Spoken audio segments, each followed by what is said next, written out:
the observance of Sunday as the Christian Sabbath came from. But we're going to see, why did the church come up with this? How did they associate this day with Jesus? Go ahead. In the early days of Christianity, Sunday began to replace the Sabbath and to be observed to honor the resurrection of Christ. Now they say Jesus rose on that day, which we're going to see, which is totally contrary to what the scriptures had to say. It's totally contrary to what even Jesus himself had to say. Because they observe Good Friday and Easter, where they say Jesus died on Friday and rose early Sunday morning.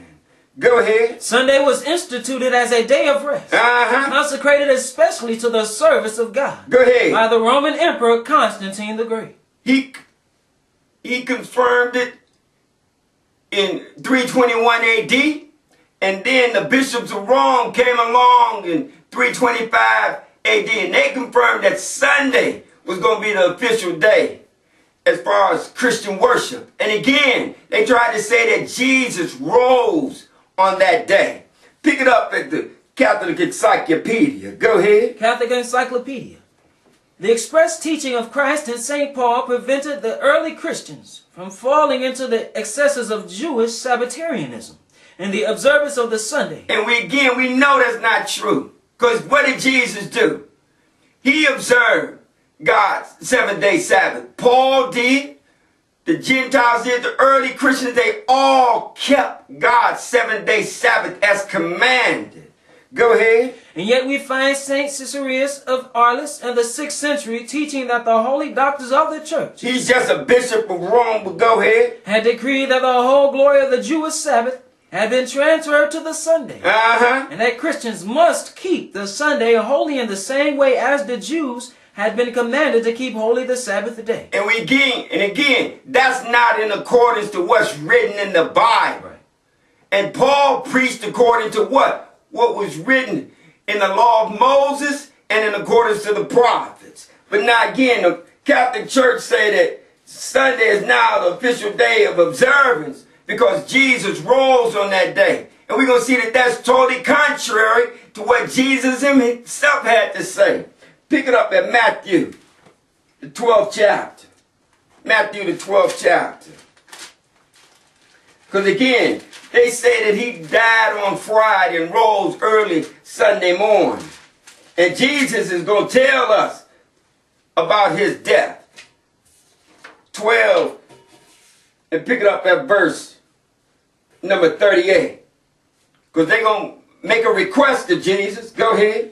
Then certain of the scribes and of the Pharisees answered, saying, Master, we would see a sign from thee. Go ahead, because they wanted to know if he was the Christ, if he was the Messiah, the anointed one. Go ahead. But he answered and said unto them, what? An evil and adulterous generation seeketh after a sign. Go ahead. And there shall no sign be given to it. But what? But the sign of the prophet Jonas. So they asked him for a sign. And he told them that it was an evil and adulterous generation that seeketh after a sign. He had showed them who he was through his power. He said, but there shall no sign be given to it but the sign of the prophet Jonas. Because what's going to happen? For as Jonas was 3 days and 3 nights in the whale's belly. Go ahead. So shall the Son of Man be 3 days and 3 nights in the heart of the earth. He said, just as Jonas was 3 days and 3 nights in the whale's belly, so shall the Son of Man be 3 days and 3 nights in the heart of the earth. So he had to be in the grave how long? 3 days and 3 nights. You cannot get 3 days and 3 nights from Friday night to early Sunday morning. I don't care how early you go or how late you go. This is totally contrary to the words of Jesus himself. This is an offense to God.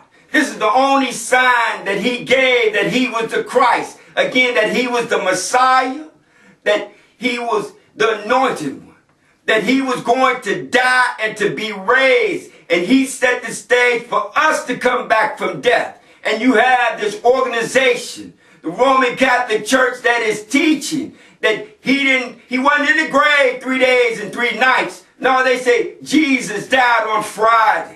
And he came out of the grave early Sunday. And therefore, that's why now Sunday is the day you should observe as the Christian Sabbath.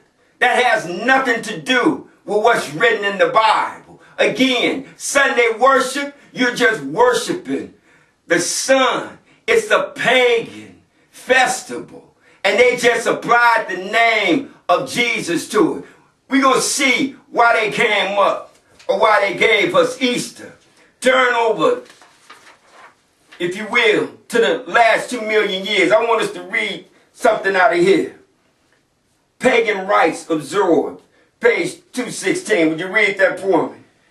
By a stroke of tactical genius, the church, while intolerant of pagan beliefs, was able to harness the powerful emotions generated by pagan worship. And notice they call this tactical genius, because we're going to see what they did. Go ahead. Often churches were cited where temples had stood before. Many heathen festivals were added to the Christian calendar. It said many heathen festivals, just pagan rituals, were added to the Christian calendar. Because how is that possible? Because all they did was they took this paganism and they applied names Christianity to it. But Jesus had nothing to do with this. Go ahead. They're going to tell you where Easter comes from. Easter, for instance, a time of sacrifice and rebirth in the Christian year. But what is it really? Go ahead. It takes its name from the Norse goddess Estra, in whose honor rites were held every spring. Again, Easter is simply a pagan festival. It has nothing to do with Jesus. It says that Easter, for instance, a time of sacrifice and rebirth in the Christian year. It takes its name from Norse goddess Estra. In their honor, rites were held every spring. Go ahead. She in turn was simply a northern version of the Phoenician earth mother Astarte, goddess of fertility. And this same organization, the Catholic Church, is what gave the world Christmas. But where did that come from? Go ahead. The last 2 million years, page 144. Worship of the old gods did not die out at once. Again, they simply took pagan festivals and put Christian names or applied Christian names to it. But go ahead. Gregory himself advised his missionaries to leave the pagan shrines alone. And to do what? And to try to introduce Christian worship, only gradually alongside pagan practice. Again, they just simply put Christian names on pagan festivals. Go ahead. This mingling of Christianity and paganism Go ahead. is the reason why Christ's birthday is celebrated on December 25th.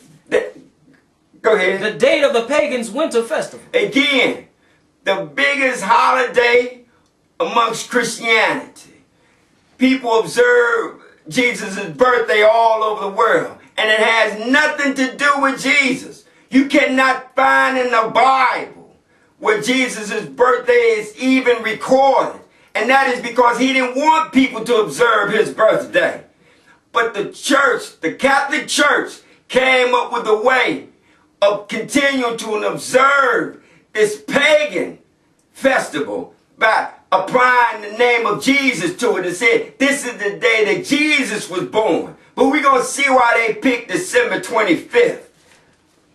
Look at what's written in the Encyclopedia Britannica. Go ahead. Encyclopedia Britannica. December 25th, the birthday of Mithra. Go ahead. The Iranian god of light. Not Jesus, the birthday of Mithra, an Iranian god of light. Go ahead. And a day devoted to the invincible sun. Again, they were nothing but sun worshippers. Go ahead. As well as the day after the Saturnalia. Was what? Was adopted by the church as Christmas. That's why they took December 25th. They had nothing to do with Jesus. This organization, which are teaching millions of people about salvation, are having them worship God in a way in which it has nothing to do with what's written in the Bible. That's not what Paul did. Again, they're giving them a form of worship that's not going to lead to salvation, but instead to damnation. It said December 25th, the birthday of Mithra, the Iranian god of light, a day devoted to the invisible sun. Now it had nothing to do with Jesus. Go ahead. As well as the day of Saturnalia was adopted by the church as Christmas, the nativity of Christ, to counteract the effects of these festivals. Again, Jesus didn't want us to observe his birthday. That's why it's not recorded. He wanted us to observe his death. He even told us exactly when he was going to die. He came and he died on the Passover because he is the Passover lamb. Turn to Matthew the 26th.